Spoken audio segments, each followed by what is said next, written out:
Onam special വീഡിയോസിന്റെ രണ്ടാമത്തെ ദിവസം നിന്ന് അപ്പൊ ഞാൻ ചെയ്യാൻ വന്നു കുറുക്കുകളാണ്. ചേനയും കൈ കൊണ്ടില്ല,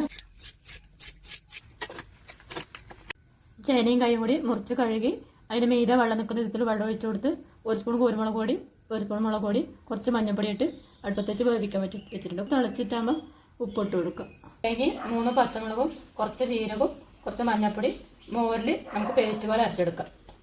പകുതി വന്നതിന് ശേഷം കുറച്ച് ഉപ്പും 1/4 ടീസ്പൂൺ നെയ്യും കൂടി ഒഴിച്ചിട്ടുണ്ട്. നമ്മുടെ കഷ്ണം വന്നതിന് ശേഷം 1 ഗ്ലാസ് തൈര് ഒഴിച്ച് കൊടുത്തിട്ടുണ്ട്. ആ തൈര് ഒഴിച്ചതിന് ശേഷം ഒന്ന് തിളക്കും. തിളച്ചതിന് ശേഷം വെള്ളമാവും. ആ വെള്ളം ഒന്ന് വറ്റി കുറുകിയ ശേഷം നമ്മൾ അരവിയാക്കണം. അപ്പോൾ ഈ സമയത്ത് നമ്മൾ 1 കഷ്ണം ശർക്കരയും കൂടി ചേർത്തിട്ടുണ്ട്. അരവെല്ലാം വെച്ച് നമ്മൾ മിക്സാക്കി തിളവരാൻ നോക്കുന്നുണ്ട്. അപ്പോൾ കുറച്ച് ഉലുവപ്പൊടിയും ചേർത്ത് മിക്സ് ആക്കിയതിന് ശേഷം നമുക്ക് അടുപ്പത്ത് നിന്ന് ഇറക്കി വെക്കാം.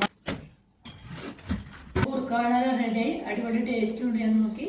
അപ്പോൾ എല്ലാവരും ഇതുപോലത്തെ ഒരു കാളൻ ഈ തവണത്തെ ഓണത്തിന് എല്ലാവരും ഉണ്ടാക്കി നോക്കണം. വീഡിയോ കാണുമ്പോൾ ലൈക്ക് ചെയ്യാനും സബ്സ്ക്രൈബ് ചെയ്യാനും മറക്കരുത്. Thank you. നാളെ കാണാത്ത വീഡിയോ.